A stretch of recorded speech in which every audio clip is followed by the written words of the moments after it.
Hello everyone. So in this video, we are going to check out a really useful custom node in ComfyUI, and we'll look at it in a practical way. This custom node is called ComfyUI VNCCS Utility.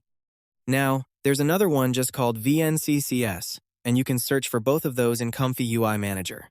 The utility version, as the name suggests, has more utility features including camera control for Qwen Image Edit, which ties into the multi-angle LoRa models we've played around with before. That earlier node was one dedicated custom node just for camera control. But with this one, it's actually a whole pack of utility tools bundled together. So it's like a multi-tool you'd carry in your pocket. I'm going to go ahead and choose this one to try out. As you can see, after finishing the installation, it requires you to restart ComfyUI. Just click Restart and there we go, we get the disconnection message. Now we wait for ComfyUI to boot back up. Once it restarts, we'll jump right back in. The custom nodes we just installed come with some example workflows for you to play around with. I've loaded one of those workflows here. It looks like this. You can load an image as your reference character, and you'll see the loader is already set up with everything connected for you. But this one, the Qwen loader here, is actually a subgraph that gives you all the connections pre-configured for low sampling steps, lightning model sampling, aquaflow, and all the conditioning needed for the models. So, if you're not using GGUF models like I am, you'll need to switch that over. Basically, this workflow is set up as a Qwen Image Edit workflow ready to run. If we break it down more clearly, here's the model loader and the model selector. This part here is something different. It's the VNCCS Pose Studio model path. This model path is going to load the LoRa models specifically for Pose Studio. So basically, let's zoom in on the main feature of this custom node first, because the other LoRa models and the diffusion model loader can always be swapped out based on your preferences. Pose Studio is really what we're focusing on in today's video, the part you'll need alongside other Qwen Image Edit models and workflows. Basically, you can work with a 3D character here and get super precise with the posing. For example, if you want to twist a finger just a little bit or curve it slightly, you can do that. You can move this shoulder joint upward like this, curve the elbow a bit here, and then bring the wrist of this hand back a little bit for a natural-looking raised hand pose. So basically, you can pose your character the same way you would in a 3D program, setting up the exact pose you want. And yeah, this is a really intuitive way to use all these points and joints to twist and rotate different parts of the body figure. You've got pretty much full control over directions, and all the body parts can be rotated freely. So let's say I've modified this 3D character a little bit. Here, you can also select the gender male or female, the body shape, the age of the character, and the overall body figure. All those details are adjustable right here. You can tweak all these parameters, and it will generate text prompts based on your settings. Those prompts then feed into the text prompt output node here, and the image that gets generated becomes the pose reference input for Qwen Image Edit. So basically, that's how this whole thing works. And as you can see, this image input here, if we break it down, connects to image 1 for Qwen Image Edit. Now, as we all know, Qwen Image Edit can take up to 3 image references. This first input is for the pose reference image. And, as you can see, the green dot here connects to the text prompt node, which means it's going to use all your Pose Studio settings to build the text prompt input automatically. Then the image 2 input, the blue dot here, connects to your actual reference image. By default, this workflow uses a female character setup, that's why it says multiple girls image, and it loads a female reference image that flows into the pose generator.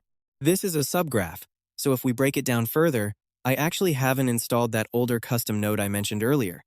But it looks like that node now also supports Qwen Image Edit, that's why there's a Qwen encoder condition node in here. But we can easily replace that if you don't want to use it. Like in my case, I can just use the native nodes that ComfyUI already has built in. Those native nodes work perfectly fine with this setup too. As you can see, the sampler here, this is really all we need for the main workflow. And this sampler node is actually a native ComfyUI node too. So for the conditioning part here, we can bring it back to the native nodes that already exist in ComfyUI. Why am I bringing this up? Because a lot of times when we're integrating new custom nodes, we want to blend them into our existing workflows. For example, let's say I already have my own Qwen Image Edit workflow, maybe something really simple like this one with 2 image inputs for Qwen Image Edit. Now let's break it down to a simpler view. This is all native ComfyUI nodes connected together. What I'll do first is let's say we have our existing image editing workflow using Qwen Image Edit. We can take what we already have and integrate the Pose Studio node right into it. So let's say I'm going to copy this Pose Studio node, just highlight it and press Ctrl+C. Then I can press Ctrl+V to paste it right into my existing workflow. I'm going to follow the example setup and use the first image input. So I'll place it at the top and connect this image output to the first image input for both the positive and negative prompts. And just like that, we're using image 1 as our pose reference. The rest of your existing workflow doesn't need much changing at all.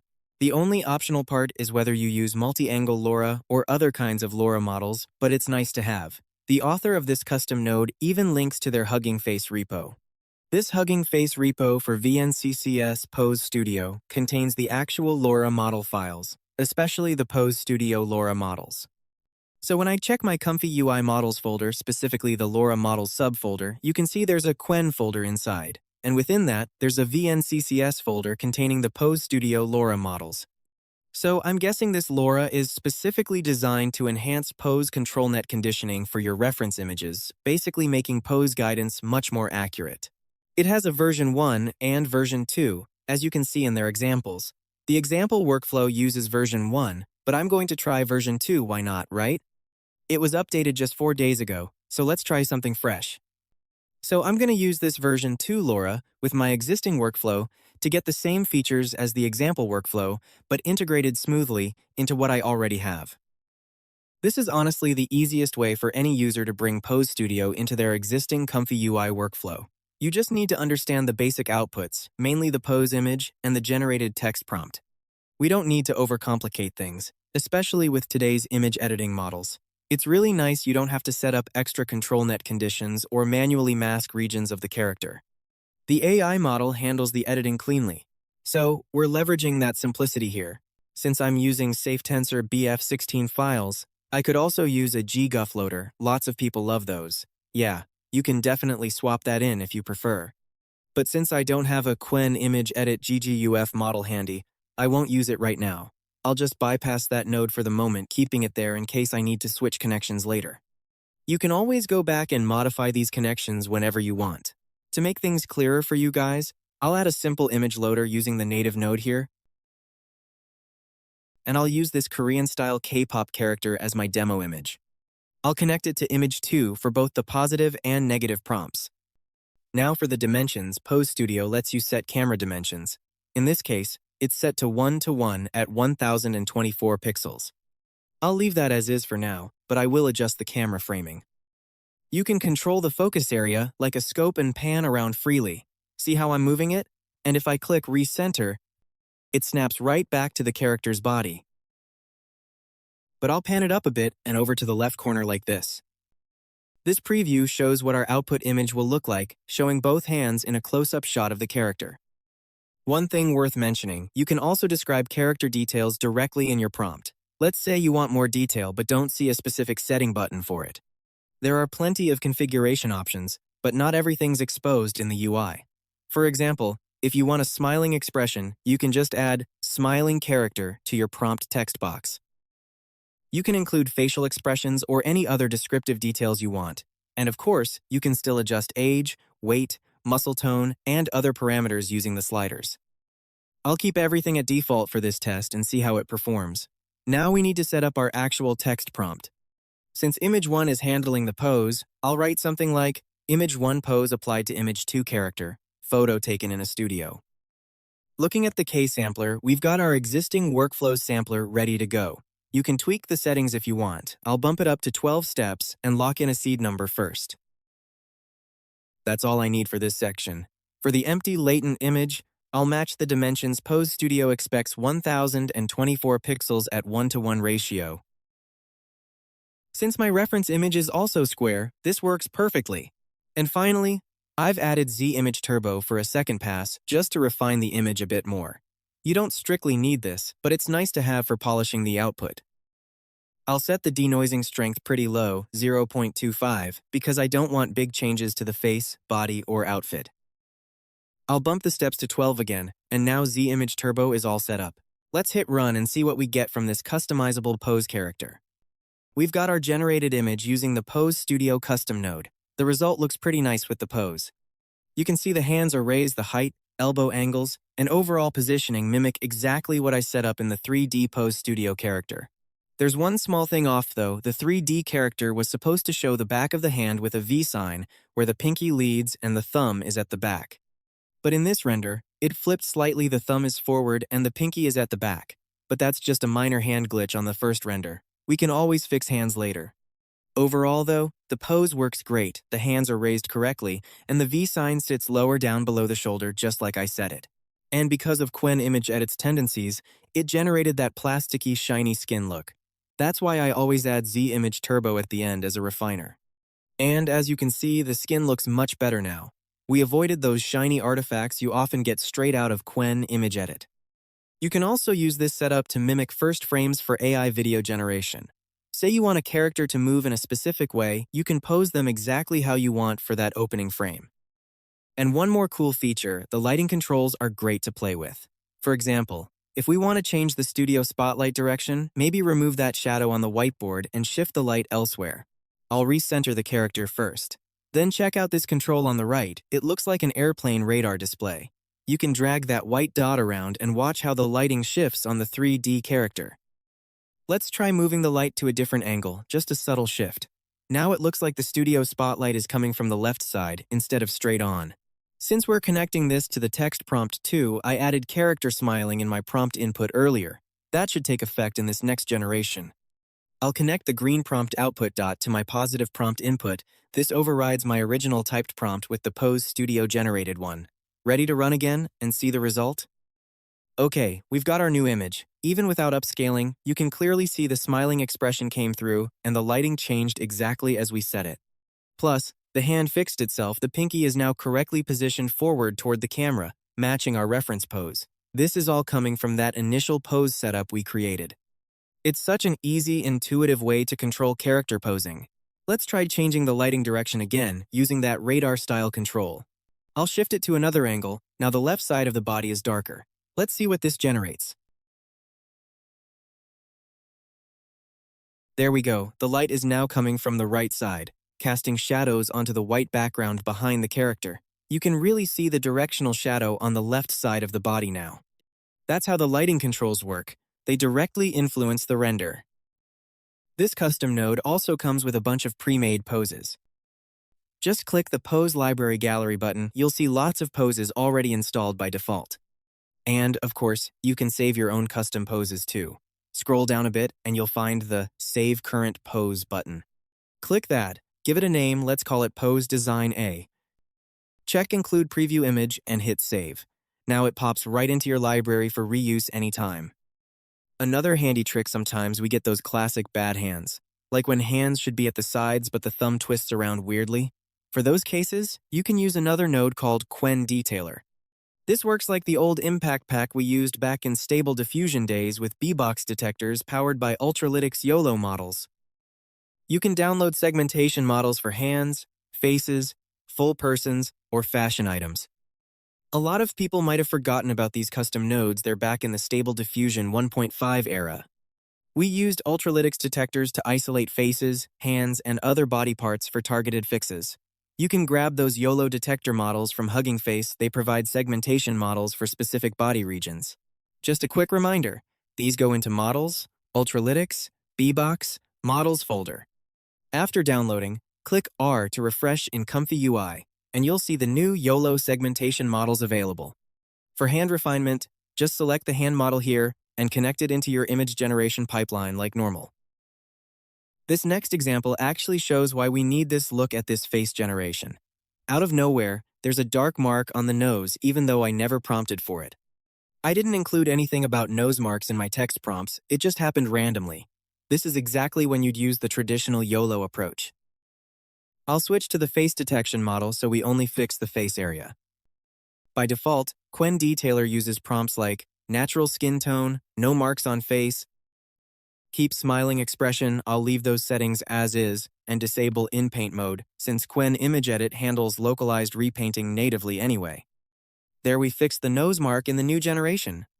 But with Qwen Image Edit running at just 4 sampling steps, The overall image quality isn't great. You still get that plasticky skin and the jacket texture looks off compared to the original.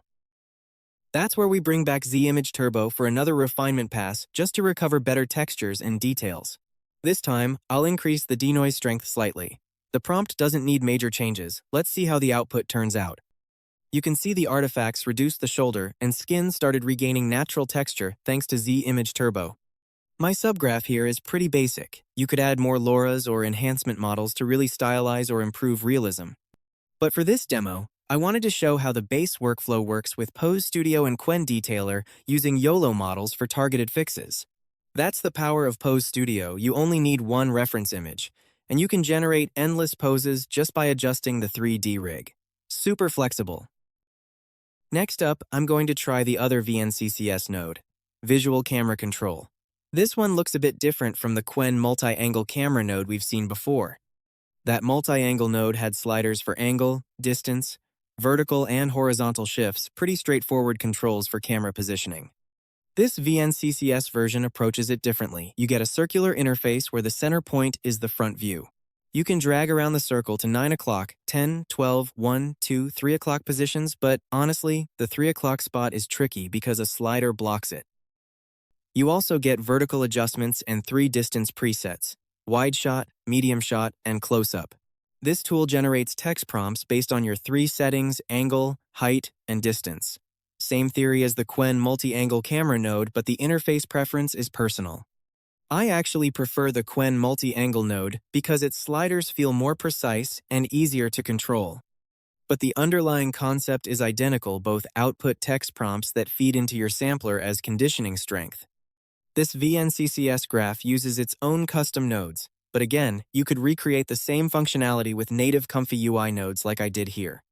I haven't installed the VNCCS node myself, but the real point of this video is showing how Pose Studio and visual camera controls can work together, maybe even combined in your existing workflows. Since most of you already have Qwen image edit workflows built out, why rebuild your entire sampler setup? Instead, we can stay modular, combine string A and string B into one prompt input like this. Now you've got 2 conditioning sources feeding into your existing Qwen image edit or even Flux image editing workflows, since these all accept text prompt inputs. Let's try this combined approach. I'll use a different reference image this time, another person. And I'll pick a new pose from the library. This one has the middle finger raised, standing in a side view with lighting coming from left to right, creating dramatic shadows. I'll set the camera controller to a slight left pan with a low angle shot. When I run it, you'll see the combined prompt Pose Studio's output goes into strength A, camera control into strength B. Together, they should create a pose with specific camera framing. Let's see how it turns out. Okay, we got our generated image combining both tools. The pose and camera angle came through, but the hand is wrong again. Super common issue, our 3D rig clearly shows a middle finger pose, but the AI generated an index finger instead. Not intentional, just how the model interpreted it. So I'll switch the Ultralytics detector to hand mode and update the prompt to specify middle finger raised. Keep background same. Also, since we already have our base image from the first sampler pass, VAE, decoded at the top, we don't actually need image 2 connected here unless we're adding new objects like jewelry. For pure pose adjustments, we only need the ControlNet pose reference from Pose Studio. There we go, successfully generated with the correct middle finger pose. Next step is always Z Image Turbo for that final polish pass. Those plasticky textures from Qwen Image Edit are unavoidable at low steps, but we don't need to worry, because Z Image Turbo's image-to-image pass cleans things up nicely. Let's see the refined result. The output looks better still, some artifacts since I didn't load any enhancement LoRa's, but the core pose and camera angle worked exactly as intended. The face also improved noticeably after the Z Image Turbo pass. And that's really all we needed to demonstrate today, these practical tools working together smoothly. So yeah, Pose Control gives you tons of convenient options. Not just middle fingers, you can raise 2 middle fingers, switch to peace signs, or create completely custom poses. I'll upload this workflow example for you to download and experiment with yourself. That's it for this video. I'll see you guys in the next one. Hope you learned something from today. Keep inspiring and have a good day. See ya!